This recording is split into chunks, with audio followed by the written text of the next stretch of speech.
दिन में 12 बजे से शाम को 5 बजे तक चलने वाली मजलिस का सिलसिला रहेगा और इसमें तमाम मोमिनीन और मोमिनात जो भी शामिल होते हैं सबके लिए तबरुक का इत्मीनान किया गया है।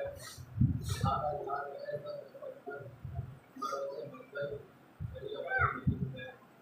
गुजारिश है कि इसमें बच्चे तादाद में पहुँचने की कोशिश करें और वक्त पर पहुँच कर वक्त पर वापस आने की कोशिश करें। इसके बाद मैं अपनी बात का आगाज़ करना चाहता हूँ। चंद बातें आपको पहुँचाना चाहता हूँ। अगर मेहरबानी करें तो थोड़ा सा मुझसे करीब हो जाएँ। आप लोग क्यों ऐसा करते हैं, क्यों दूर बैठते हैं? हमारे यहाँ गुर्बत के हम माइल हैं, इससे करीब होने के माइल, दूर रहने के माइल नहीं। हमारे यहाँ फकत पूरी उनसे बनाई जाती है कि जनाब फातिमा ज़हरा के कातिलों से मोहब्बत करते हैं। हमारे यहाँ तमाम पूरी नहीं बनेंगे, हमारे फकत उनसे पूरी है। ये करीब आना यही तो सबसे बड़ा इम्तिहान होता है। इन बातें सुन लीजिए बहुत जल्दी कि अल्लाह कुरान पाक में इरशाद फरमाता है कि बिस्मिल्लाहिर्रहमानिर्रहीम लक़द खलक़नल इंसाना फ़ी अहसनि तक़वीम, हमने इंसान को अशरफुल मखलूक़ात बनाया। हमने इंसान को एक खूबसूरत मखलूक बनाया और उसकी दलील ये रखी अल्लाह के सूरज से ये नहीं कहा कि तुम्हारे लिए इंसान है, बल्कि इंसान से कहा कि तुम्हारे लिए सूरज है, ये तुमको फ़ायदा पहुँचाएगा। चाँद से नहीं कहा कि तुम्हारे लिए इंसान है, बल्कि इंसान से कहा कि तुमको फ़ायदा पहुँचाएगा। इंसान के अलावा अच्छा बातें पढ़ के नहीं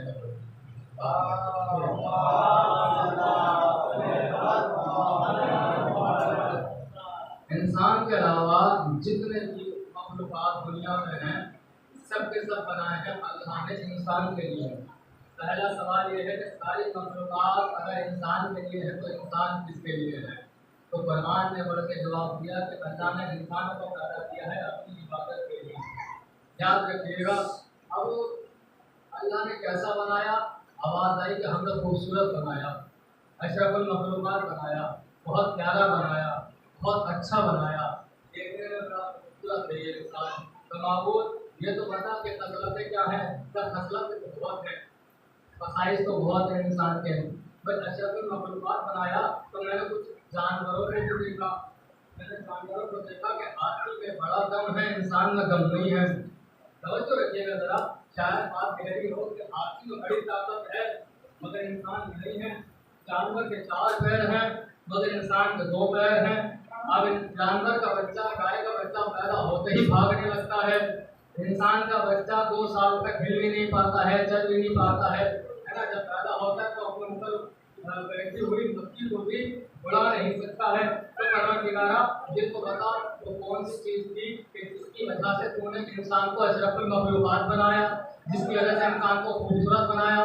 आवाज़ परवरदिगार आई कि देखो हमने फरिश्तों को भी बनाया है, हमने जानवरों को भी बनाया है, हमने इंसानों को भी बनाया है, मगर इन तीनों में फर्क यह है कि जब फरिश्तों को बनाया तो हमने उनके अंदर इबादत रखी, अक्ल रखी, हमने अक्ल भी रखी, इबादत भी रखी, मगर उनके अंदर जिनसी तलब नहीं रखी। तो जो है ना कि उनके अंदर जिनसी तलब नहीं रखी, एक तो यानी दूसरी जिन्स की तरफ माइल होने की तलब नहीं रखी। लेकिन जब हमने जानवरों को बनाया तो हमने उनके अंदर जिनसी तलब रखी कि जानवर एक इंसान की तरह दूसरे जानवर के करीब होते हैं, लेकिन इंसान को हमने ऐसा बनाया है कि इसको इबादत का भी इख्तियार दिया है, जिनकी तलब भी दी है, इसके साथ हमने इसको अक्ल भी दी है।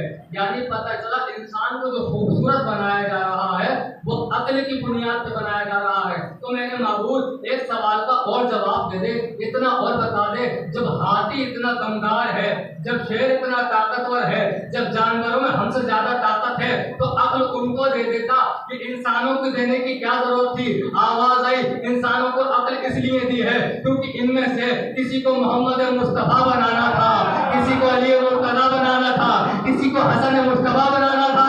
सलाम पढ़े मिलकर मोहम्मद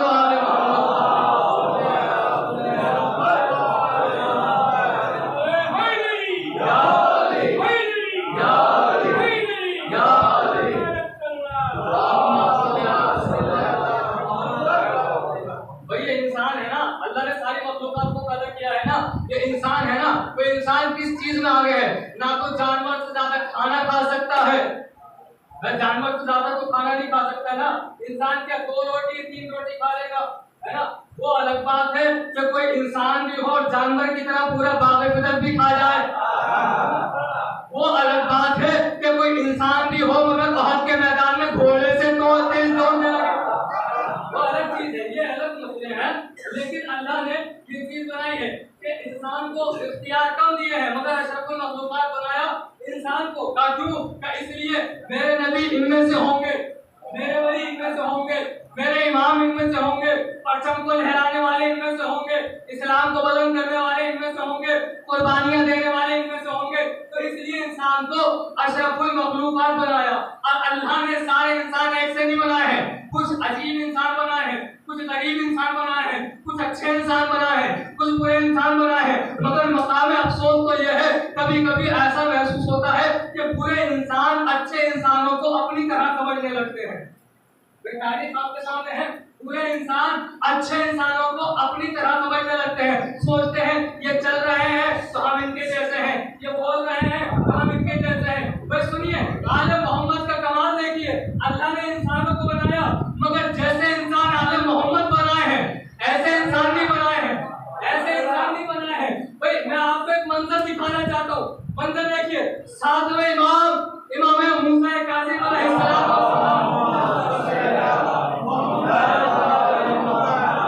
इमाम का दौर था, दरबार में बुलाया गया, कैद करवा दिया गया।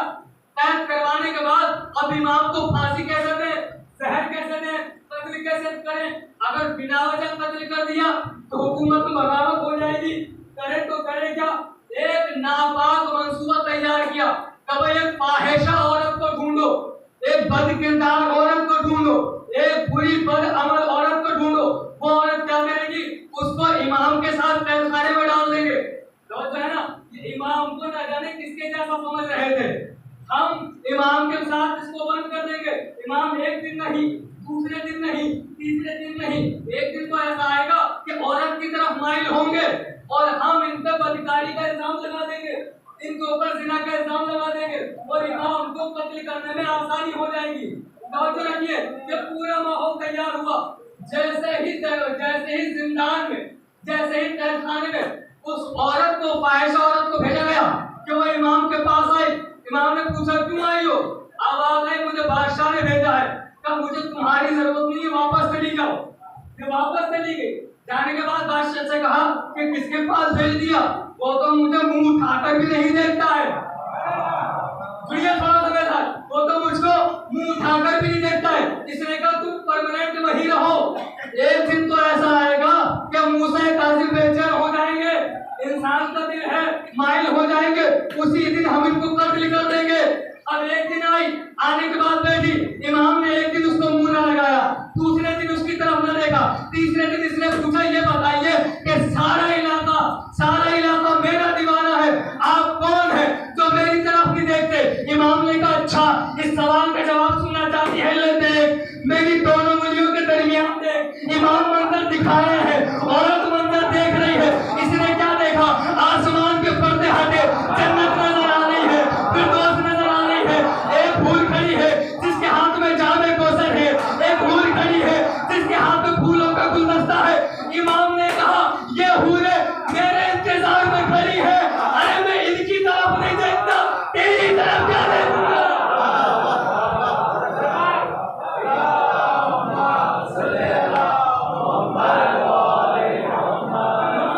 इमाम ने कहा मैं इनकी तरफ नहीं देखता, तेरी तरफ क्या देखूंगा?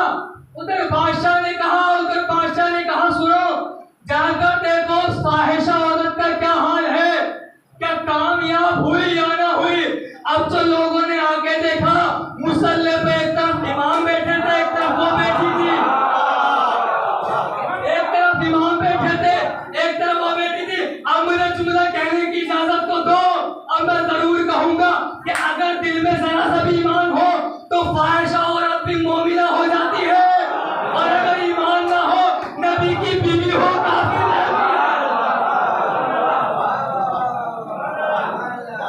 जवाब पढ़ने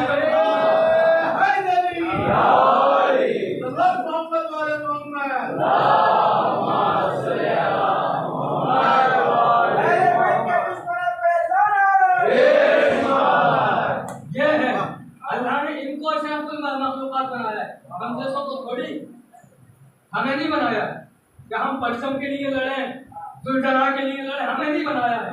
हम तो कीड़े मकोड़ों से बदतर हैं, अजादारी में इख्तिलाफ डालें। हम इसे कोई मौजूदात नहीं निकाल दीजिए जहन से। जहां पर अगर हमने ये करना शुरू कर दिया ना कि तेरा आलम मेरा आलम, तेरा काजिया मेरा काजिया, काजिया कहाँ होता है? जिंदों का ताजिया कहाँ होता है? सब कुछ तो हमने आप में और हमने बांट लिया। इमाम के लिए क्या बचाया है? तो हमारा हो गया मेरा खतीब, तेरा खतीब, मेरा मुहक्कम, तेरा मुहक्कम। इमाम कहेंगे इतना तो मुझे करबला में नहीं सताया गया जितना तुम सता रहे हो।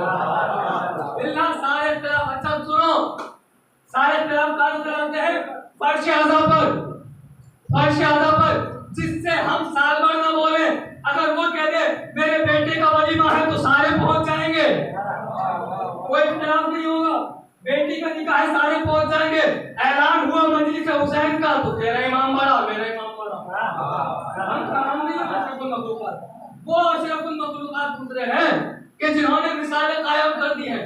एक मंजर देखो, मेरा मौला इमामुल मुत्तकी एक जंग में लड़ रहा था, लड़ते लड़ते क्या देखा? दुश्मन की तलवार टूट गई। हम जैसे होते मौके का फायदा उठाते। मेरा मौला था सखी, अता करने वाला, देने वाला। मेरे मौला ने देखा दुश्मन की तलवार टूट गई, अपनी तलवार दे दी, मारो, अपनी तलवार दे दी। उसने कहा जो अपनी तलवार दे के खुद मारने का मौका दे, इसका मतलब यह है वही सच्चा ईमान है। मुझे उसका कलमा पढ़ना चाहिए, ये जो दूर से देखते थे ना खड़े होकर अली को,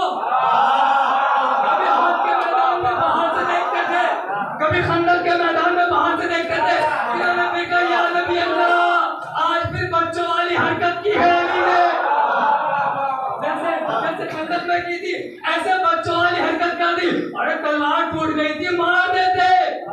अली आएंगे, वो खुद बताएंगे क्यों नहीं मारा। ये आए, अली आए, पूछा भाई कैसे परेशान हो? कहा अली जब उसकी तलवार टूट गई थी तो मारा क्यों नहीं? अब तो मारना आसान था और आपने उसको अपनी तलवार दे दी। अगर वो आपकी तलवार से आपको मार देता तो क्या होता? मेरे मौला ने कहा वो कैसे मारता? मेरी तलवार उसके पास थी, उसका दिल मेरे पास।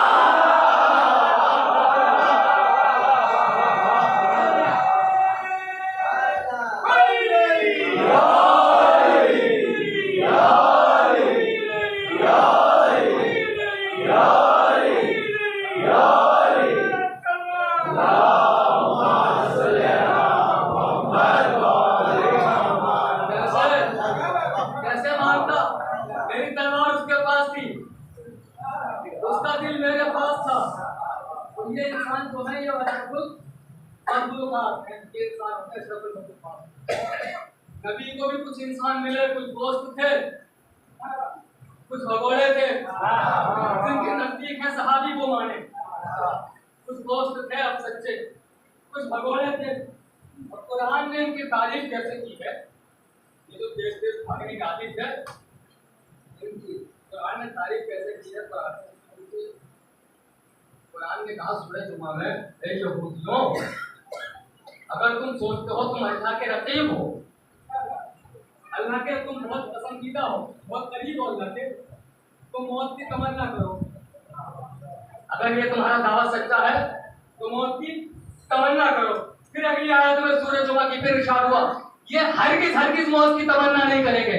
माबूद बताना क्या चाहता है? तो बताना ये चाहता हूं जो सच्चा होता है वो मौत की तमन्ना करता है। जो सच्चा होता है वो मौत की तमन्ना करता है, जो झूठा होता है वो मैदानों से भागता है। मुझे एक मंजर और याद आया, विश्वास क्यों करते हो? नबी अल्लाह की सुन्नत है। ये क्या है? नबी अल्लाह की सुन्नत है। ये क्या है? नबी अल्लाह की सुन्नत है। नबी अल्लाह, ये रिवायत में मिला मुझे कि नबी अल्लाह कुएं के मुंह पर चबूतरे पर बैठे थे और उनके दोनों पांव कुएं के अंदर थे, ऐसे बैठे थे। एक साहब आए नंबर 1, आने के बाद नबी को ऐसे बैठे हुए देखा, वो भी आए, पांव अंदर डाले, बैठ गए। उनको देखकर नंबर 2 आए, दूसरी तरफ वो बैठ गए। नंबर 3 ने देखा, भाई मैं कैसे पीछे रह रहा हूं, वो भी आए, वो भी बैठ गए। वो बैठने के बाद नबी ने पूछा, भाई मैं तो ऐसे ही बैठा था, तुम क्यों बैठे? कहने लगे नबी अल्लाह, वो चूंकि आप बैठे थे लिहाजा आपका हर काम हम सुन्नत मानते हैं, आपका हर काम हम सुन्नत मानते हैं, आपका हर काम हम सुन्नत मानते हैं। मैंने कहा बेवकूफो, क्या तुम्हारी समझ में इतना भी नहीं आता? कुएं में टांग डाल के बैठना सुन्नत नबी नहीं है, मैदानों में खड़े रहना सुन्नत है। सलाम पढ़े नबी मोहम्मद।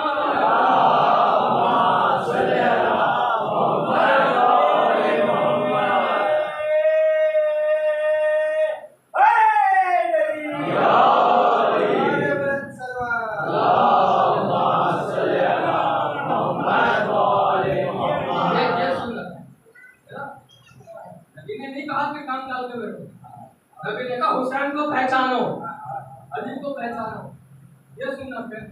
और अगर पहचान लिया होता तो ना तो आज कभी अफगानिस्तान में मारे जाते, न पारा चिनार में मारे जाते। बहुत बड़ा ढोंग देखा है अलीगढ़ में मजलिस में। देखिए हम सब जितने बैठे हैं मजलूमों की तरफदार हैं। अब आइए हालात हादरा में बात करते हैं, कड़वी बातें करते हैं, कड़वी और सच्ची बातें करते हैं। बहुत बड़ा ढोंग देखा है हमने, बहुत बड़ा ढोंग देखा है। वो ढोंग क्या था और ड्रामा क्या था? ड्रामा ये था कि मजलिसों में फिलिस्तीन के मसाइल पड़े गए। ये बहुत बड़ा नाम है, गिरबत हो जाएगी, बहुत बड़ा नाम है। उन्होंने देखिए हम सब हम जितने भी मजलूमों के तरफदार हैं, जहाँ भी मजलूम है हम उनके तरफदार हैं, उनके लिए आवाज उठाना हमारे पर वाजिब है या नहीं है? हमने फिलिस्तीन पे भी आवाज उठाई है, हमने आगे ऐसी की शहादत पे भी आवाज उठाई है, ठीक है। मगर ये क्या है? ये जो एक इंजेक्शन दिया जा रहा है ना, इत्तेहाद का इंजेक्शन, ये बड़ा जहरीला है। अब मैं बहुत कड़वी बात करने जा रहा हूं। हम हफ्ते वहदत पे इत्तेहाद करते हैं, हम हमेशा फिलिस्तीन पे इत्तेहाद करते हैं, हम बाबरी मस्जिद पे भी इत्तेहाद करते हैं, हमारे साथ जन्नतुल बकी पे इत्तेहाद करने वाले क्यों नहीं आते? जन्नती है हमारा, कहाँ मर जाते हैं ये लोग, क्यों इनको मौत आ जाती है? इस खाली जितने ग्राम बाकी है इस फिलिस्तीन के लिए हमें है क्या जन्नतुल बकी हमारा हक नहीं है? क्या उसको छुड़ाना हमारा हक नहीं है? क्या 12 चिनार में मारे जा रहे हैं? बड़े बड़े खामोश बैठे हैं, बड़े बड़े, ये जो 12 चिनार में हमला हुआ है बड़े बड़े खामोश बैठे हैं, और इनके बैठने का जो है एक मकसद है, इनके बड़े बड़े खामोश का एक मकसद है, उनसे इत्तेहाद कीजिए जो अहले बैत से मोहब्बत करते हो, किसी से इत्तेहाद नहीं होता है। अहले बैत के चाहने वाले हर आपको मजहब में मिलेंगे, कोई भी मजहब, अहले बैत के चाहने वाले हिंदुओं के अलावा हिंदुओं में भी मिलेंगे, अहले सुन्नत में मिलेंगे, ईसाइयों में अहले बैत के चाहने वाले, उनसे इत्तेहाद करो, एक तरफा इत्तेहाद तो हमें हमारे मकाम तक तनहा छोड़कर चले जाते हैं। हमारे सोचो कहाँ तारा ऐसे ही हुआ है, हमला ऐसे ही हुआ है, इसमें सब मिले हुए हैं, बड़ी बड़ी ताकतें मिली हुई हैं। जब हमने तुम्हारे साथ मिलकर आवाज उठाई तो अब तुम हमारे साथ मिलकर 12 चिनार का आवाज उठाओ, अब हमें हिसाब से नहीं दिला सकते, क्योंकि तुम यजीद के मानने वाले हो, हम हुसैन के मानने वाले हैं। कोई पूछे ना तुमसे कि कैसे किस तरह से हुसैन को कत्ल किया था करबला में, 12 चिनार की वीडियो दिखा देना, ऐसे मारा गया था, ऐसे मारा गया था, दिखा देना, ऐसे मारा गया था। क्यों मारा जा रहा है मालूम है? क्योंकि मेरा मौला इमाम हुसैन इस बात कह गया था कि यजीद तेरे जैसा मेरे जैसे की कभी बैत नहीं करेगा। इस बात की दलील है कि ना हुसैन ने बैत की थी यजीद की, ना हुसैनी बैत कर सकता है यजीदी की।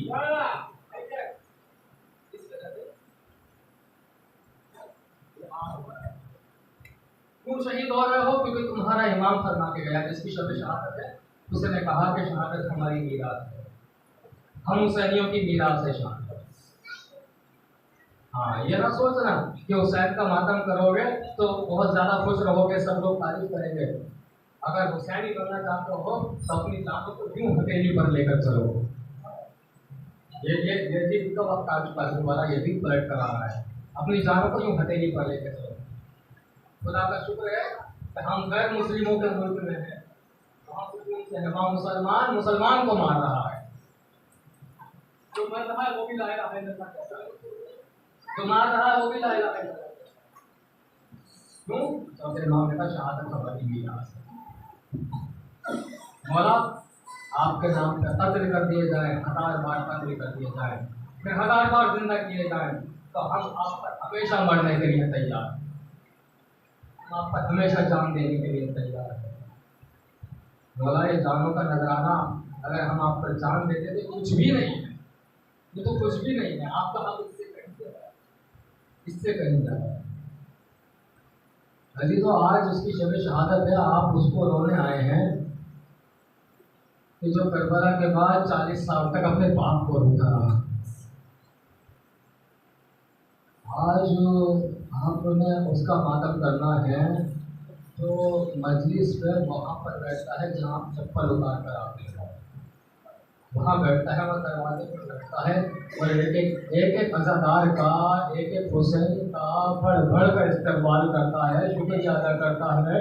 मेरे बाबा के चाहने वाले, तेरा शुक्रिया तो यहाँ पर आया, हम करबला में बड़े अकेले थे, कोई मेरे बाबा का पुरसा देना ना आता था, हम बड़े मजबूर थे, मगर आज मेरा इमाम बचौता इमाम आज हर मजलिस में वहाँ बैठकर सबका इस्तेमाल करता है। यहाँ जनाब ज़ैनब अपनी रिदा से सबका साया करती हैं, ये जनाब सैयदा अपना रुमाल सबके आगे लेके जाती हैं और कहती है मेरा लाल आज भी बहुत जख्मी है, आज भी हुसैन का वो जख्म नहीं भरा जो शहादत अली अकबर से लगा था, आज भी वो जख्म नहीं भरा है जो शहादत हजरत अब्बास से लगा था, लाओ मेरे लाल का मरहम दे दो, लाओ मेरे लाल का मरहम दे दो। आप पूछिए ना कौन से इमाम की शहादत है? आज उस इमाम की शहादत है कि जिससे पूछा गया मौला ये तो बताइए, एक अरसा हो गया, एक मुद्दत हो गई, एक वक्त हो गया, आप अपने बाबा हुसैन को रोते रहते हैं, हर वक्त रोते रहते हैं, आका कब तक रोइएगा, कब तक क्रिया कीजिएगा? आवाज आई के पूछने वाले तूने इंसाफ न किया। मौला फरमाते हैं जाके कुरान पढ़, कुरान में यूसुफ के खो जाने पर, एक यूसुफ के खो जाने पर, एक यूसुफ के आंखों के सामने से चले जाने पर याकूब ने इतना गिरिया किया कि याकूब की आंखें सफेद हो गई। अब जरा इंसाफ से बता, जिसके सामने 72 यूसुफ को मारा गया हो, जिसके 72 यूसुफ को मारा गया हो, वो कयामत तक गिरिया ना करे तो क्या करे?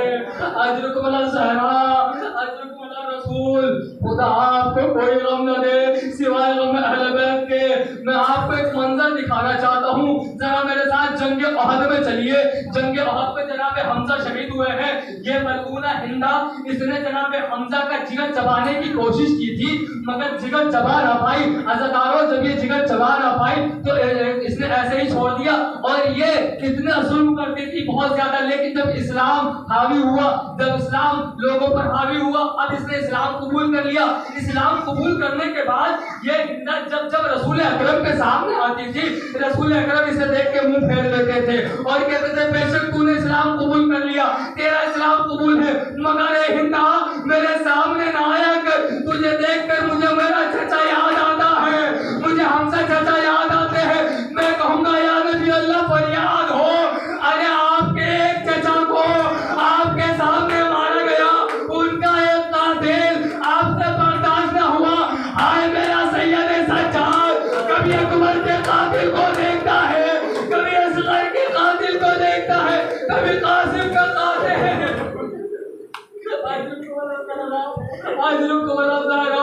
खुदा आपको कोई गम न दे। ऐ नबी अल्लाह, एक हमजा शहीद हुए हैं ना, अरे उनका कातिल आपसे बर्दाश्त न हुआ। नबी अल्लाह माफी चाहता हूँ और माफ करे। अब एक जुमला कहने वाला हूँ, नबी अल्लाह आपके चचा को शहीद तो किया गया था, कम से कम लाश पे घोड़े तो नहीं दौड़ाए गए। नबी अल्लाह 13 खंजरों से तो जिबा नहीं किया था। नबी अल्लाह चचा की बहन ने 70 कदमों के फासले से ना देखा था कि मेरा भाई जिबा होना है। आए ज़ैनब कुबरा, आए उम्मे कुलसूम, अजरुक वाला ज़हरा, अजरुक वाला ज़हरा। सुनिए ना मेरा चौथा इमाम कितना रहमदिल था, कितना रहमदिल था। हजरत अली अकबर के कातिल का नाम है हसीन इब्ने नुमैर। हसीन इब्ने नुमैर करबला के वाक़ये के बाद जब ये जंगलों में भटक रहा था, यजीद मर गया था, ये भटकते भटकते मदीने पहुंच गया। मदीने पहुंच गया, इसको भूख लगी थी, इसको प्यास लगी थी। ये जाने ना जाने में इमाम सैयद सज्जाद के दरवाजे में पहुंचा। जब इमाम ने दरवाजा खोला, इसने सज्जाद को देखा और वहां से पलटने लगा। इमाम ने पूछा भाई कहाँ जा रहा है, तुझे क्या चाहिए, क्या पानी चाहता है, क्या खाना चाहता है? अरे अली के दरवाजे से खाली हाथ कैसे जा सकता है? इसने सोचा शायद इमाम ने पहचाना नहीं है। एक मर्तबा कहता है कि अब मुझे खाना चाहिए। इमाम ने खाना खिलाया, इमाम ने पानी पिलाया और पानी पिलाने के बाद अब ये जैसे ही पलटा, इसने कहा मुझे बस इतना बता दो क्या आपने पहचाना नहीं, मैं कौन हूँ? इमाम ने जिक्र उठावा, अरे कैसे भूल जाऊं, तू मेरा अकबर का कातिल है, अरे तू मेरा अकबर का कातिल है।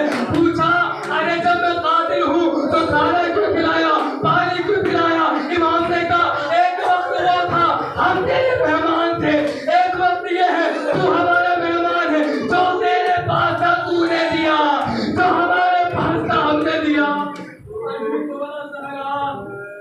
कोई करना दे, मेरा इमाम बड़ा मजलूम है। बस एक रिवायत पढ़ना चाहता हूँ, मेरा इमाम बड़ा मजलूम है। ये अली अकबर का कातिल है ना हसीन इब्ने नुमैर, बार बार पूछो सज्जाद से, पूछो सज्जाद से क्या गुजरती होगी। अपने भाई के कातिल को अपनी निगाहों के सामने देखता था मेरा सज्जाद, क्या गुजरती होगी। अज़ादारों तारीफ करती है कि जब ये काफिला चलता था तो चलते चलते जब खाली थक जाते थे, जब दुश्मन थक जाते थे तो उनके लिए खेमे लगते थे और आले मोहम्मद को धूप में बिठाया जाता था। ये रिवायत कहती है कि आले मोहम्मद को धूप में बिठाया जाता था। एक मरतबा काफिला चल रहा था, चलते चलते आवाज आई कि फौजी थक गए हैं, अश्किया थक गए हैं, दुश्मन थक गए हैं, इनके लिए खैमे लगाओ। आवाज आई आले मोहम्मद का क्या किया जाए, तो आले मोहम्मद को धूप में बिठाओ। इधर सबके खैमे लगे, आले मोहम्मद धूप में बैठे, मगर जहां पर हसीन इब्ने नुमैर का खैमा लगा हुआ था उसी के बराबर में मेरा चौथा इमाम बैठा हुआ था। मेरे इमाम की हथकड़ियां इतनी जल रही थी, इतनी गर्म हो रही थी कि मेरा इमाम जरा सा सर का और सरकने के बाद उस खैमे के साए में चला गया और अपने हाथों को साए में कर दिया। ये आवाज आने लगी, हथकड़ियों से आवाज आने लगी। हसीन इब्ने नुमैर ने सुना मेरे खैमे के पास से कुछ लोहे की आवाज आती है, अपने गुलाम से कहा जाओ जाकर देखो ये कौन है। वो आया, आने के बाद कहने लगा यहाँ से उठ के चले जाओ। कहता है हमने तुमसे खैमा तो नहीं मांगा है ना, बस मेरे हाथ की हथकड़ियां थोड़ी ठंडी हो जाएगी, मैं उठकर चला जाऊंगा, मेरे हाथ की हथकड़ियां बहुत चल रही है। अब ये गुलाम आया, हसीन इब्ने नुमैर से कहता है वो नहीं चाहता, वो अपने हाथों की हथकड़ियों को ठंडा कर रहा है। ये गुस्से के आलम में अपना ताजियाना लेके इस अंदाज से निकला कि ज़ैनब ने देखा, तड़प के ले गई। आवाज सज्जाद खड़ा हो जा, सज्जाद उठ जा, इधर आ जा, हम बीवियां अपने हाथों से तेरी हथकड़ियों में साया करेंगे। सज्जाद इसके हाथ में ताजियाना है, तेरे बदन पे कोई जगह खाली नहीं, कोई हिस्सा खाली नहीं। सज्जाद उठ के आ जा, अरे तू रात का इमाम है, तू मर जाएगा। सज्जाद उठ के आ जा।